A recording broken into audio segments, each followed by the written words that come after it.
don't... Heimlich maneuver. How do you do the Heimlich maneuver? Come on, come on. Damn it, I've got one song by Heim on my phone, and every time I try to type Heimlich, it...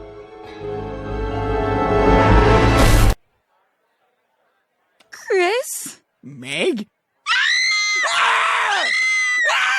Oh my God, what are you doing here? Trying to grab some boo! From your sister? I didn't know it was you! Well, who did you think it was? Family Guy has always embraced controversial comedy that challenges the boundaries of television. Some episodes were too much even for Fox. Banned scenes, cuts in other countries, and censored segments tell us how daring, reckless, and unapologetically daring the series can be. Here are the episodes that reveal the dark side of the humor of this sitcom and should have been censored. Starting with the episode Quagmire's Quagmire, and what makes the Family Guy episode Quagmire's Quagmire so disturbing is that it almost seems to make light of domestic abuse and violence. In this episode, Quagmire meets a new woman named Sonia, who is repairing his computer. Your browser history shows that you've been going to kinkylatinas.net, but that site has a bunch of malware. Oh. Personally, I'd recommend college Latinas. I mean, I want to see Latinas, but I also want them to Speak speak English. Yes, exactly. Wow. The two agree to go out on a date when she sees the porn on his computer and thinks they have a lot in common. Oh, Glenn, I'm so glad you asked me out. Whenever I talk about stuff like this, most people look at me like I'm some kind of disgusting perv. Me too, but who cares? You should never be afraid to be different. However, when Quagmire shows up at the bar with a black eye, it turns out Sonia's kink is being abusive and controlling. This is one of your fantasies, right? Public humiliation? Oh. It's sexy, isn't it? Oh. Sonia, stop, please! Come on, you love it.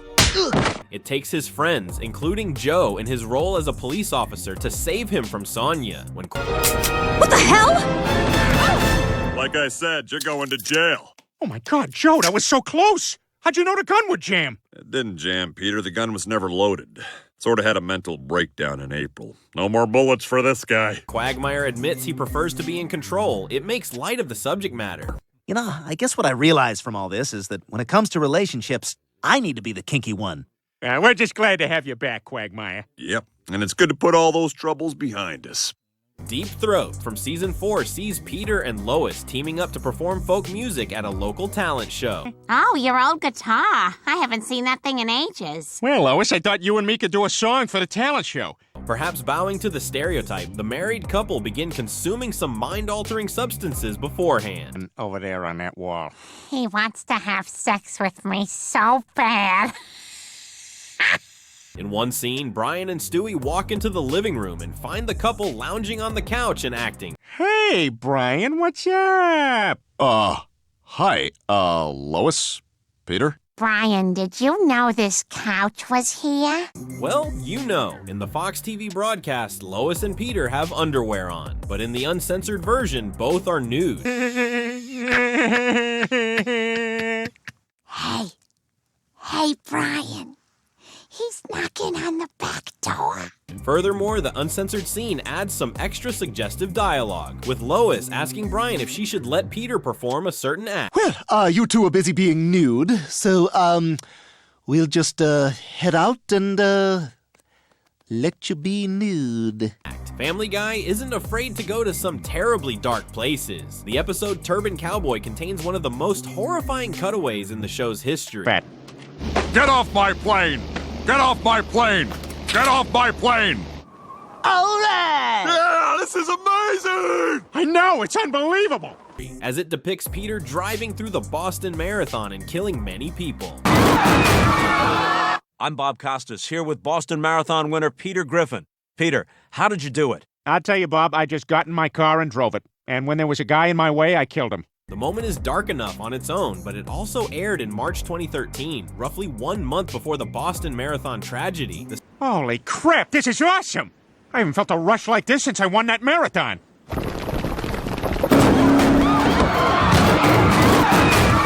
Subsequent reaction went far beyond mere censorship. The episode as a whole was essentially banned. While it appeared on the DVD, it was temporarily pulled from television reruns and future streaming services. It wasn't until September of 2022 that it re-emerged on Hulu. One of the show's best-known episodes, Road to Rhode Island, which first aired in 2000, sees Brian and Stewie traveling from Palm Springs to Quahog. Excuse me, sir. I'm an experienced crop dusting pilot. You can trust us completely. My friend here is too young to put a seed in your daughter's belly, and I'm of a different species. You're hired. Fans may have seen it dozens of times without realizing that it's been edited. I was the one who could talk. Brian, come on in. Betty, look who it is. Is that Brian?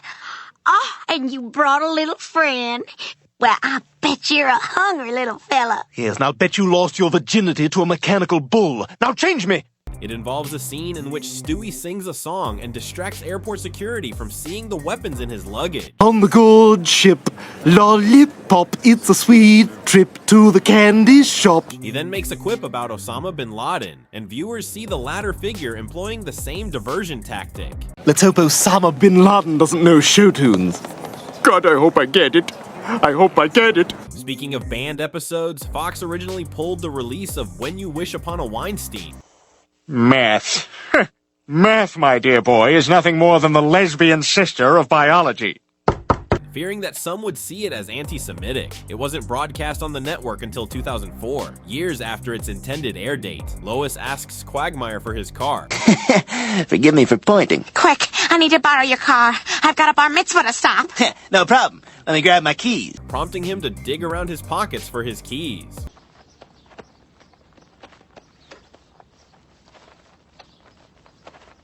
We don't see Quagmire's lower half, and the search goes on for a long time, leading us to conclude that he's doing something far dirtier. Here they are.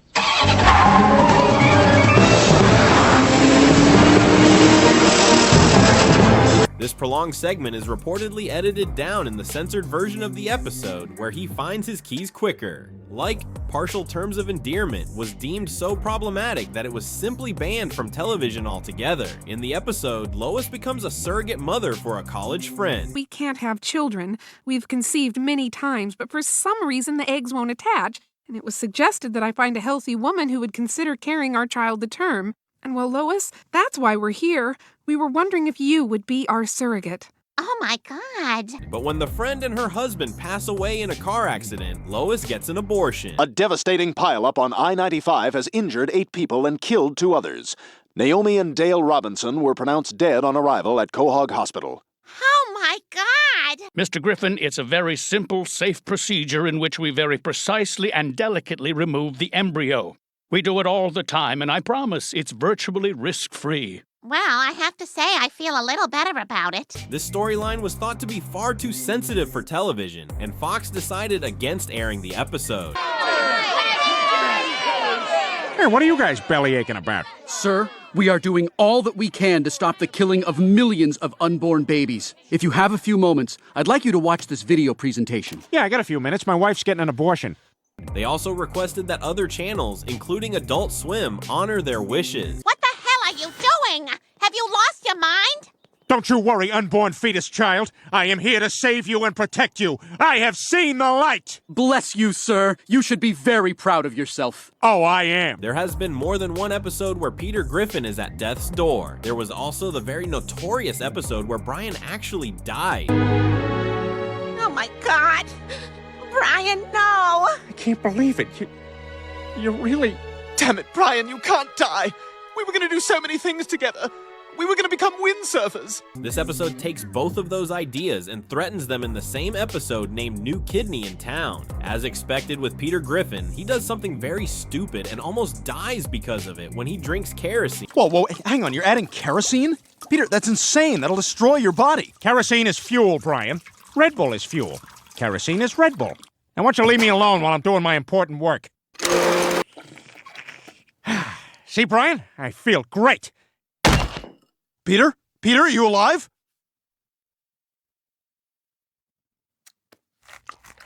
It causes immediate kidney failure, and he has to have a transplant or he will die. Oh my God. Kidney failure? But is he gonna be okay? Well, yes and no. We'll put him on a kidney transplant list, but that could take months. Until a donor is found, he's going to have to undergo dialysis treatments 3 times a week. Dialysis? Is there any other way? Yes, there is. No. We'll do the dialysis. Lois is not a match for him, and she won't allow their kids to consider it. I'll do it. He could have one of my kidneys. Well, we always check spouse records for compatibility. I'm afraid you're not a match. But it turns out you are a match for a little girl who's dying in that next room over there. Ah, well, how about we concentrate on this family, Doctor? Well, the only other option is your children. No, I won't put the kids through that. Well, then I don't know what else to do. You'll just have to roll the dice and hope a kidney comes through soon. However, in what makes little sense, Brian the dog is a perfect match for Peter's kidney. Well, there's no harm in seeing if I'm compatible. Well, according to these results, Brian is a match. Boy, yeah, ice cream sounds great. However, since a dog's kidney is smaller, Brian would have to donate both of them, which would likely kill him, and if it doesn't work, it could kill Peter as well. For the procedure to work, we would need to transplant 2. But I only have 2. That's right. The procedure would kill you. When Peter and Brian were saying goodbye before the surgery, it was distressing and very dark. Hey, what's that? What's that, boy? What's that? Surgical equipment? Who's this at? Who's this at? Probably belongs to the hospital. What's that for? Huh? What's that for? Cutting me open, harvesting my organs, and killing me. You gonna go get it? You gonna get it, boy? No, I think the doctors need it. Can we just lay here? After recovering from an asphyxiation injury, Quagmire gets closer with his sister Brenda and her boyfriend Jeff. Where am I? What happened? Oh, Glenn! Oh, thank God you're all right! Hey, you touching my girl? Relax, Jeff. That's her brother. Yeah, that's how it starts. A big chunk for this episode focuses on domestic violence, which is certainly a sensitive topic. It quickly becomes clear that Jeff is abusive. Well, Jeff, he is my brother. Why do you always gotta remind me I didn't finish high school? Well, listen, how about I make us all some dinner, huh? Come here! You fat, ugly bitch! What the hell? Did you change the channel while I was going to get a beer? Oh, yeah. I'm sorry, honey. I just wanted to see who was on Letterman. We're watching Leno, you bitch! I'm so sorry. His soft, gentle humor connects effortlessly with my mainstream sensibilities. No! Let's waste this dick. To that end, Quagmire and the guys invite Jeff on a nighttime hunting trip and plan to kill him. You know, Quagmire, I gotta say, I was pretty surprised you wanted me to come along. I thought you hated my guts. Oh, come on, Jeff. I don't hate your guts. Well, what the hell are we doing out here? I thought we were gonna kill him. So, Jeff, do you like loud sentences? I guess. I gotta take a whiz. Although Jeff manages to briefly outmaneuver them in a... What do you mean, Jeff? You're gonna kill me. Is that it? Not unless you want your friend's brains all over the place. Listen, Jeff, just put the gun down and we'll forget this whole thing, okay?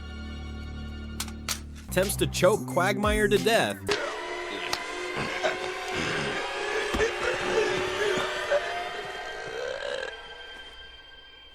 Quagmire's tolerance for choking allows him to slip away and run Jeff down with a car.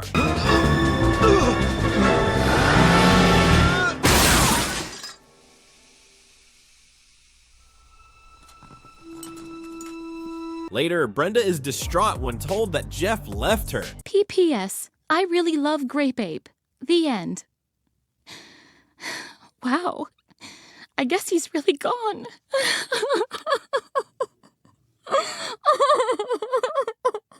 I kind of want to kill somebody else now. Oh, what? Religion is another subject that Family Guy has never shied away from. When it comes to offensive humor, in Season 13, Episode 6, the 2,000-year-old virgin is no different. Oh, yeah, wow. It's been a while since we've seen him. Hey, Jesus! Oh, hey, guys. Hey, buddy, what are you doing in Quahog? Actually, I never left. Really? Why didn't you call us? Well, I felt kind of bad about how we left things. I wasn't sure you'd want to hear from me. Plot of the 2,000-year-old virgin sees Peter meet the adult Jesus in a record store and is shocked to learn that Jesus is still a virgin. Yeah, you know, they come back to your house and sit on your butt. Wait a minute. Jesus, have you ever been with a woman? Are you a virgin? Yeah, I am. How the hell does that happen? Things take a turn for the worse when Jesus reveals he wants to learn his virginity to Lois. Actually, Peter, I want my first time to be with Lois. Lois, my partner at the law firm? No, Peter, it's your Lois. Lois Griffin. What? I am outraged! However, it turns out Jesus is running a scam and has used the same lie to sleep with the wives of plenty of men. What the hell? But he's so lonely. Nah, he just acts lonely and lies about being a virgin so he can get with guys' wives. Did he show you that sad little apartment? He doesn't really live there. He just uses it to store art he bought on cruises. Oh my God, what have I done? This, understandably, made the episode incredibly controversial. Son of a bitch, what have you done to my marriage? Peter? Lois, don't do this. I think I had like a Christmas miracle.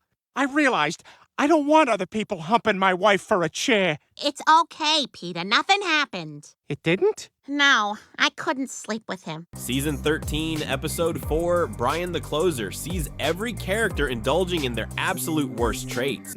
He's got to give up that obsession. I don't like what it's doing to him. Precious. Wants a precious rope. Peter, enough with the rope. Also wants ice cream. No, Peter, it's too close to dinner time. Get ice cream anyway. Don't you dare. The episode is full of negativity, whether it's planning to murder spouses, conning friends, or animal abuse, even if Brian is as anthropomorphic as it comes. Firstly, Peter refuses to pay for Brian's facial injury for which he is accountable, as he caused an accident which smashed out all of the dog's teeth.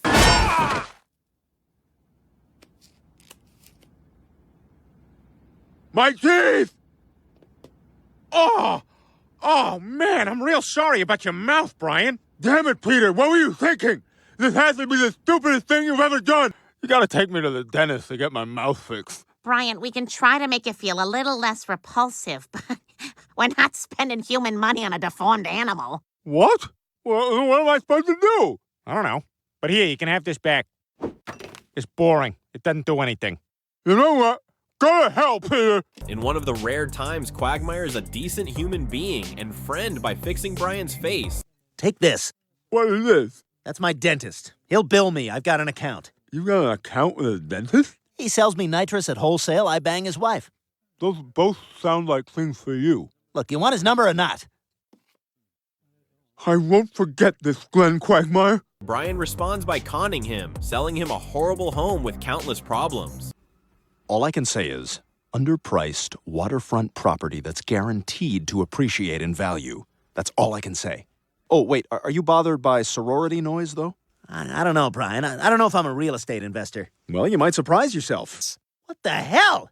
This is a dump! Well, maybe it's still got a nice ocean view. The harbor is poisoned.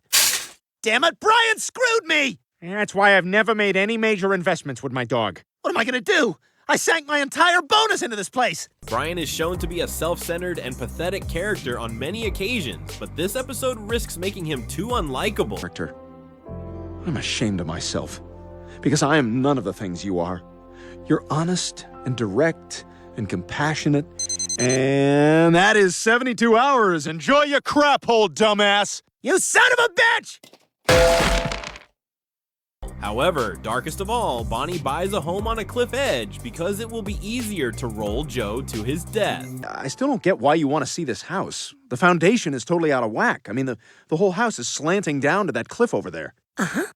Can you open the sliding door?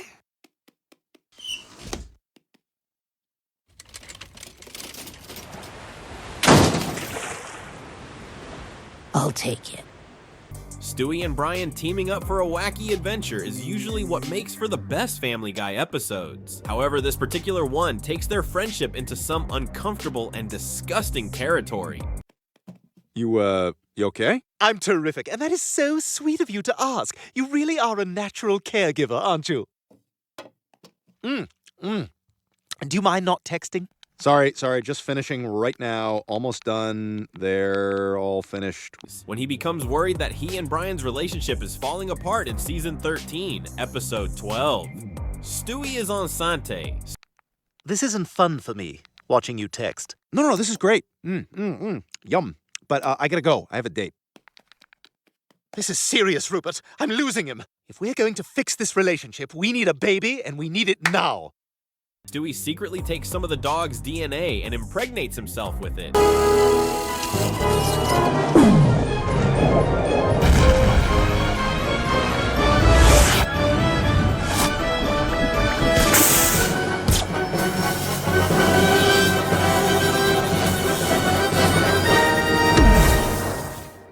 Resulting in a troubling litter of dog-human hybrid creatures. Look, Bri, that one looks just like you.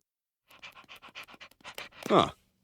Well, you know what? I guess he does. You know, I was actually thinking this could be a chance for you to finally make things right. What? What do you mean? Well, you do have a son that you were never there for. This is your opportunity to do things differently. Brian and Stewie end up with way more kids than they can handle. Most of their offspring have birth defects, necessitating round-the-clock care that ill-prepared parents Brian and Stewie can't afford. Okay, this one is deaf. We are going to be spending a fortune on schools. How are we going to pay for that? Well, you tell me. You're the one who insisted I be a stay-at-home mom. I don't even have a job. Well, you better get one. And not writing. A real job. Why are you being such a jerk? I don't know. I'm sorry. I just feel like once I get them on a schedule, everything will be fine. Eventually, they ditch their kids at an animal shelter. It's a grim take on domestic mistreatment paired with a certain Cronenberg-like unpleasantness that will likely make viewers feel sick more than it will make them laugh. This is for the best. Yeah, I mean, I'm sure they'll be adopted. Oh, God, yeah. I'm still keeping all the gifts from the baby shower. You had a baby shower? Oh, now this makes it real. Oh my goodness, that's enough cake for you, Mary Beth. Chris and Meg go to a party with the hopes of finding someone to hook up with in Halloween on Spooner Street. You're out doing something? No, Mom. I'm going to my first big high school Halloween party. Oh, that's nice. What are you dressed as? I'm a slutty cat. I'll be back late. Don't wait up. If we wear our masks and we don't take them off for the whole party, the boys won't know who we are, and we'll have a better chance of hooking up. Good idea! We are so gonna hook up! I think we look hot. Totally hot! However, they unwittingly hook up with each other. You guys! Oh my God. Chris? Meg? And after being initially horrified by the revelation, they decide to just enjoy the fact that they hooked up, despite it being incestuous. Your sister! I didn't know it was you! Well, who did you think it was? Some bitch, who cares? Oh my God! We, you know what? I don't care. I hooked up with a chick tonight, and I am pretty darn proud of myself. You're right, Chris. I hooked up with a guy tonight. A high school guy. And I think maybe he'll call tomorrow. Chris and Meg can often be some of the most off-putting characters on the show, and this is an episode that just cements that. Meanwhile, Peter and Joe develop a habit of pranking Quagmire. Wow, that was terrific, Jessica. It was good for me, too. Got you again, Quagmire. You said you were that waitress from Friendly's. I lied. You jerk. I didn't feel anything. Sick of their antics, Quagmire takes them for a near-fatal ride in a Japanese World War II era fighter plane. Man, this thing looks like it still might be in working order.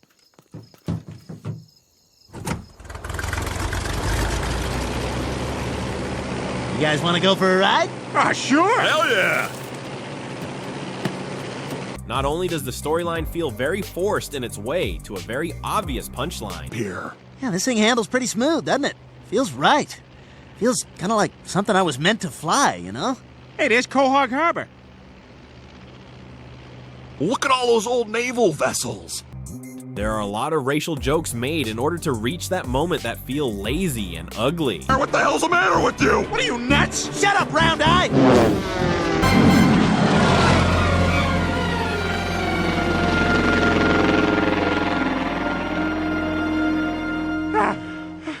What the hell was that? Pranks on you! I'm not Japanese! Peter befriends a Muslim man named Mahmoud in Season 11, Episode 15, Turban Cowboy. Correct! Go directly to jail and convert to Islam. Because they do that. Yes, that is what I intended. Hey, you're all right, Mahmoud. You too, Peter. And since the most offensive stereotypes are indulged at every turn in Family Guy, Mahmoud turns out to be a radical extremist plotting an attack. Who is better, Hulk Hogan or the Iron Sheik? The Iron Sheik? Okay, he is one of us. I told you. Look at him. He's the perfect man to help us blow up the Quahog Bridge. To cement Turban Cowboy as one of the most offensive Family Guy episodes, it also features a gag about Peter killing a bunch of people at the Boston Marathon. Crap, this is awesome! I haven't felt a rush like this since I won that marathon.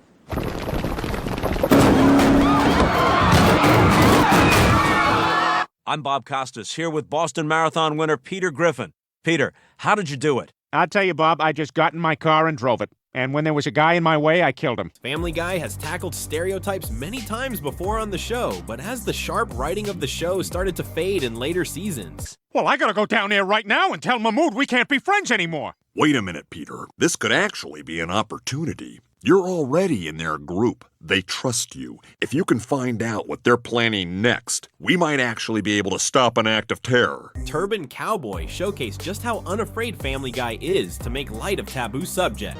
You will not convince me! America must pay for its sins! Hold it right there! Mahmood, you're under arrest. Look, Joe, I drove a van. So what happens next? Do those guys all get trials? Well, you know, some of them, it's long. It's the process and whatever. Well, what do you guys say we all go celebrate at the Clam? That's a great idea. Yeah, I think we could all use a drink. Tell you what, let me call Horace and tell him to get our table ready. Peter, did you just... Let's go. Though the Griffin family cannot understand Stewie all of the time, the youngest member of the family is somehow able to take part in an extensive therapy session. Charming. This is charming. It reminds me of the therapist's office Bethany Frankel goes to on The Real Housewives of New York City. I hate her. Ian McKellen guest starred as a child therapist who was appointed to counsel Stewie after an altercation with one of his classmates in Send in Stewie, Please. I haven't heard of any of the schools you went to, but I'm sure they were great. I mean, you're here, right? And why are you here, Stewie? That was lame. The whole episode takes place in the therapist's office, beginning with Stewie deducing everything about the therapist's personal life from the personal touches around the room. I see you're on vacation in Rio de Janeiro in this photo with your partner, I'm guessing?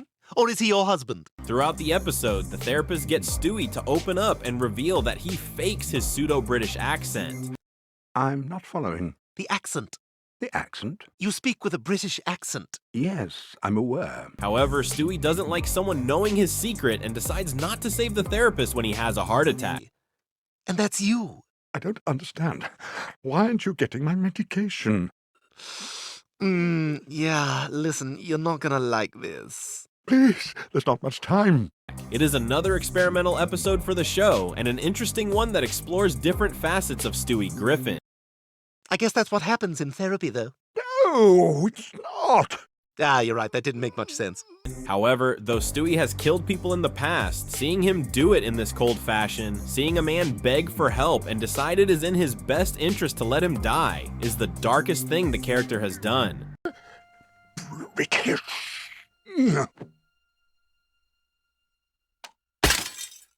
Child abuse is also a very sensitive topic, and we can see it in Season 5, Episode 11. Peter has a mean streak, and it comes out when he's with Kyle, a 13-year-old who intimidates Chris. Look, Griffin got his ass kicked! What a loser! I have that shirt at home. You pushed me. Boys. When Peter learns of this, he reacts in kind, and it is not pretty. So listen, Chris is pretty upset about what happened. Would you mind if I had a word with your son? Not at all. He's up in his room. Hey there, Kyle. Hey, I'm Chris Griffin's father. Hey, I'm Chris Griffin's father. Confronts Kyle over his recent behavior, but the young teen doesn't take him serious. Shut up, Kyle. I'm Peter Griffin. I'm a dorky, fat numbnuts. Kyle, I said shut up. You're a poop nose. Fed up with his childish conduct, Peter angrily attacks Kyle and leaves him in great pain, to put it mildly.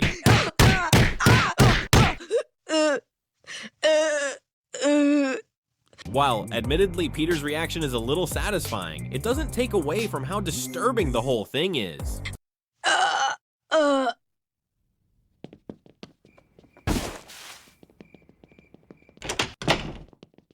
Plus, this is actually one of the rare instances where Peter morally acknowledges his actions and shows some semblance of remorse.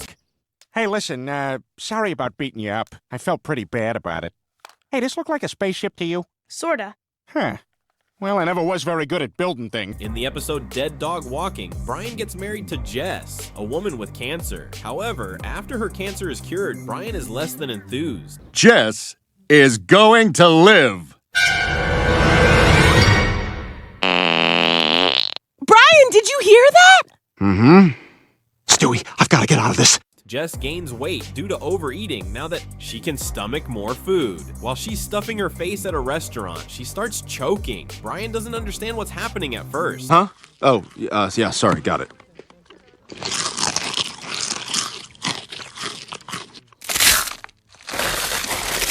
They only had mild. But when he does finally realize, he delays calling for help so long that Jess dies. Poking?